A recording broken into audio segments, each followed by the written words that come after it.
Welcome into Texans Today, everybody. I'm your host, Jeremy Chuggs, and coming up on today's show, the post-NFL trade deadline.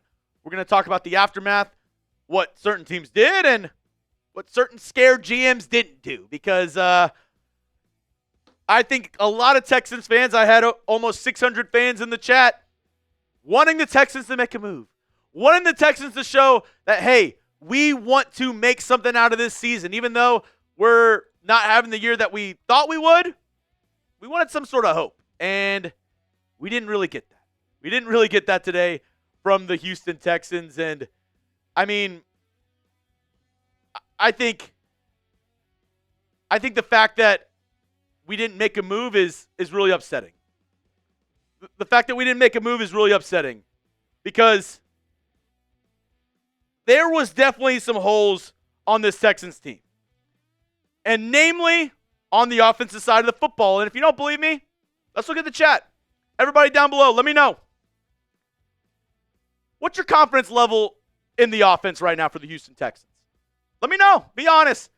What's your confidence level in the offense with the Houston Texans? Because even with C.J. Stroud, I can't say it's probably above a 6. Without C.J. Stroud, probably not above a 2.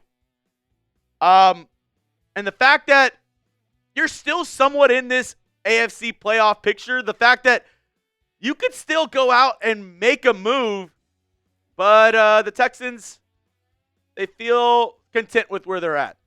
Sitting at 3-5, tied with the Baltimore Ravens in the hunt right there. But, you know, Nick Caserio, we like our guys. We're in a good spot. And you'll notice, number 1 in the AFC, the Indianapolis Colts.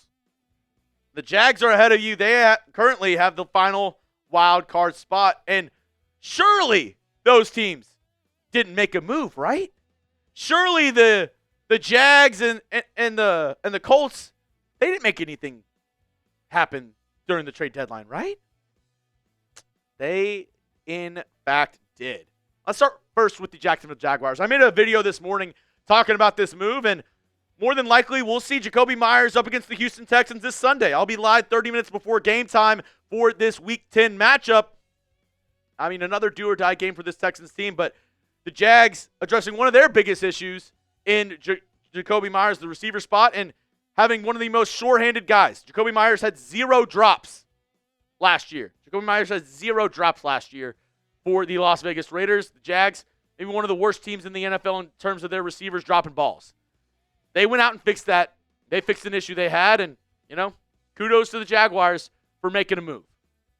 And then you have this, the biggest splash of the trade deadline, and the Texans are just looking around at all of the other teams in the AFC South making moves, and they're okay with where they're at.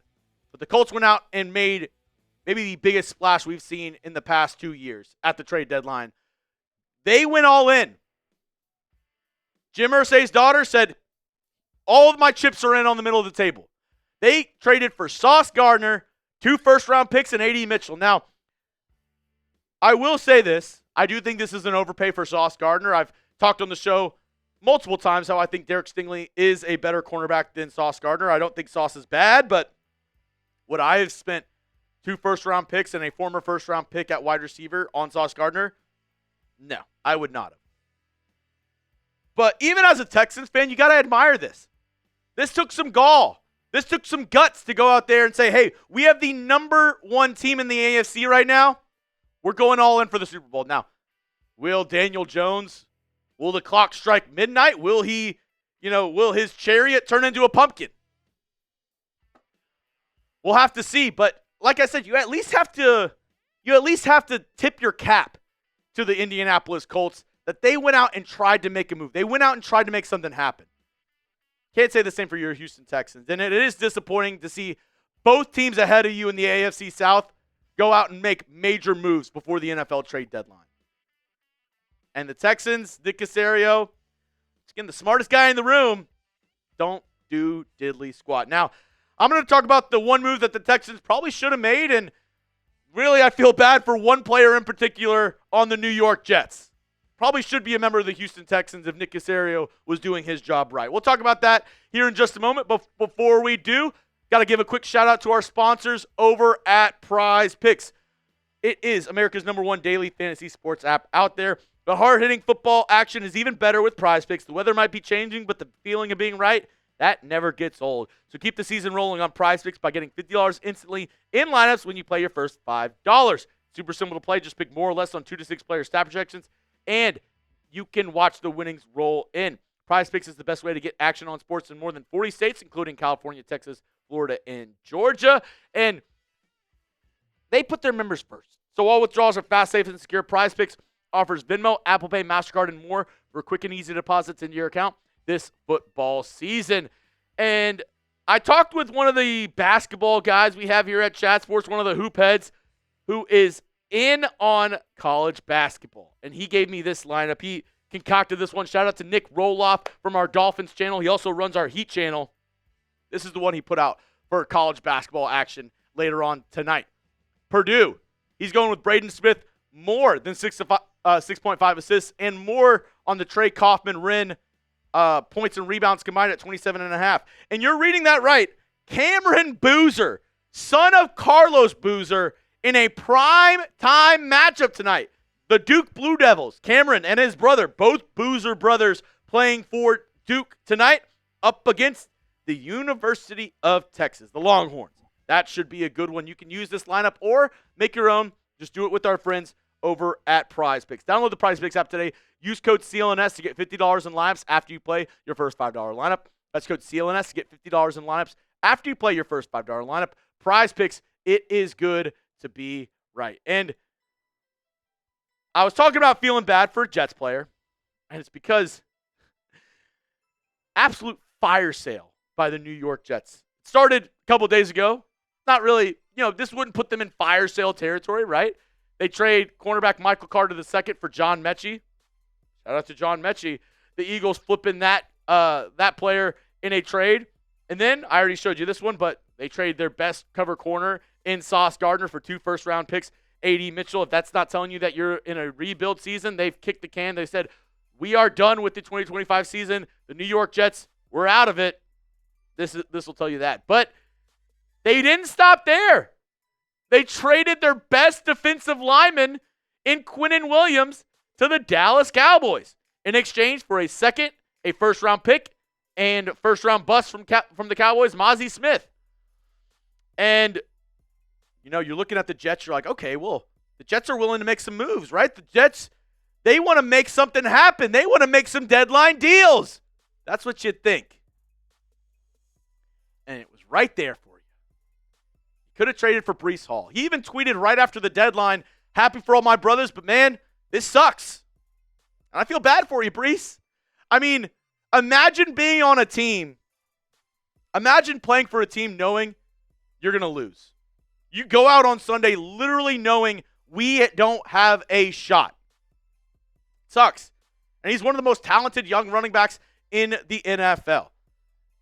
And me, 600 Texans fans live in my live chat, we're all hoping, we're all saying, he's right there. Go get him. Go get him, Nick. You have a shot. Of course, you didn't do that.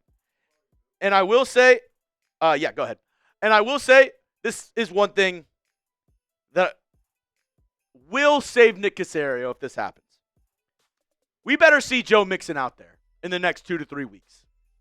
If we don't see Joe Mixon out on the field, shame on you, Nick Caserio.